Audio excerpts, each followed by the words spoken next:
Hello dear viewers, my name is Nino and you're watching Nino's product reviews, and today we're going to check out the new projector from Icodis, namely the CB400. Now the CB400 is a very tiny projector, but it comes making a lot of promises, so I'm very curious about it. I'm especially curious about the fact that it's supposed to have much higher resolutions than previous models that I've had from this company for testing, so let's see if it's going to be able to deliver. Now when we take a look at the back, we're going to immediately notice that we have an HDMI port, two USB ports. One of them is a 3.0, then we have a micro SD card slot, mini VGA port, and of course the part where we can charge the device, etc. Now as we look at the side and the front, we're gonna see that there isn't much happening here. This looked like a hatch, but it really isn't. On the side we have a focusing adjustments and all the vents for the fans inside the device. I would like to say that in this particular case I actually have a US model here and was given a nice adapter over there. Unfortunately this adapter didn't end up working for me, so I had to order a new cable, which is going to be coming soon, but I have a replacement cable from another device which I can use, since the power brick is divided in two parts. As you can see, you have the actual power brick and then you have a cable attachment, and that's basically the part that I ended up exchanging because this is crap. Anyway, now as we look inside, we're gonna see that it comes with the power brick, the power cable, this shitty attachment.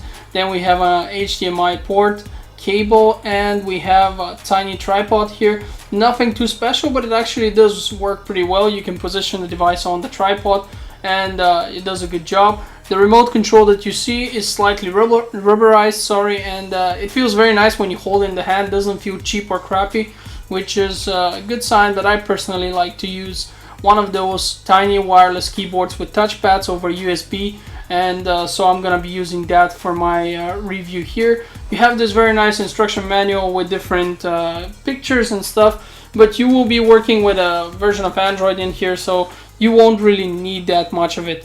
Now this device does support 3D. I did not have a chance to check it just because I don't have any passive glasses for it.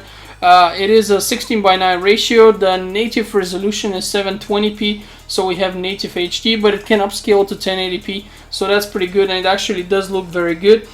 We have a fairly good brightness with 3000 ISO, and I gotta tell you that this actually is quite enough even when it's fairly light in the room. The light bulb is an LED light bulb, and they promise 30,000 hours of life expectancy.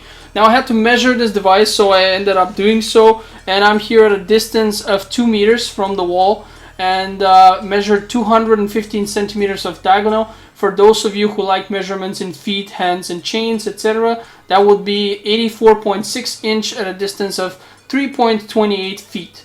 So as you can see, at a very short distance, this device creates a very large projection. So let's take a closer look at all the functions here. We have a lot of applications available to us, and thanks to the fact that this is an Android system and we have a Play Store, we could actually install other applications as well and use them. However, there are some limitations. Now, first of all, this isn't the most powerful device, so obviously you don't want to install heavy games on it and play on them and stuff like that, because they just won't work or will work really badly, so don't even go there.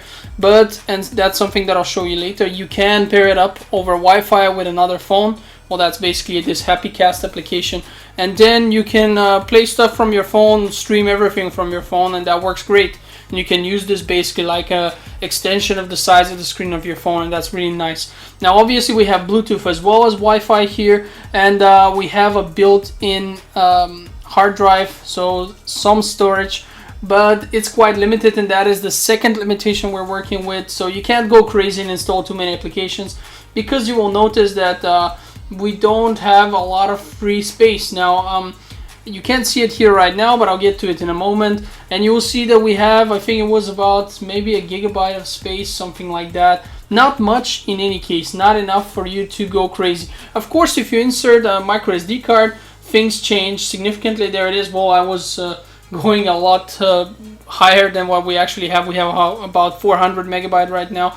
But again, insert a micro SD card and you're king.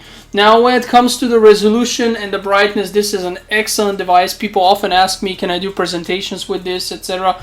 With this device you definitely can, because the resolution is so good, so crisp, that you can easily see letters even when they're quite small. Here's Wikipedia. I've even zoomed in a little bit to show you, but and essentially I'm doing the pinch to zoom and everything else just on on this little keyboard that I told you that I have, since I don't use the remote control that comes delivered with this device. And here's some gaming footage. Now this is not directly streamed, it's actually just one of my videos on my gaming channel called Play for Fun.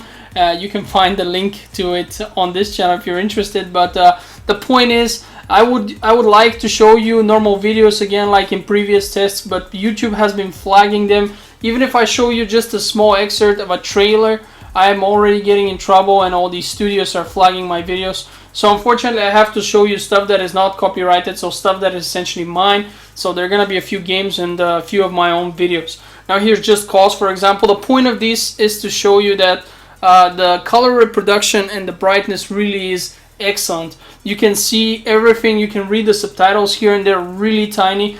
Everything just looks great. It's a huge jump up from other models, and you have to also consider that we have a built-in battery in here, and I actually tested it and drained the hell out of it. I intentionally left it with Wi-Fi on and used YouTube on, on full screen with audio, and I gotta tell you, the speaker here is really magnificent.